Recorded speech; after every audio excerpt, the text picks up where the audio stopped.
Sa tingin mo, may chance pa bang magbago yung taong mahal mo?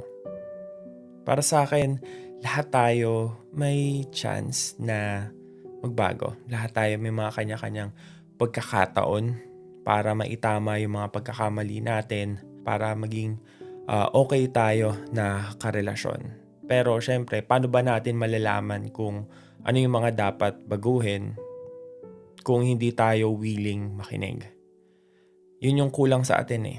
Yun yung madalas na kulang na hindi tayo willing na makinig dun sa mga taong nagsasabi ng mga kailangan nating baguhin. Um, Minsan, pinipilit natin na tama tayo.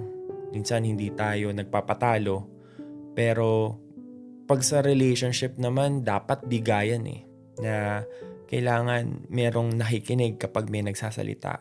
Kumbaga, respetuhan.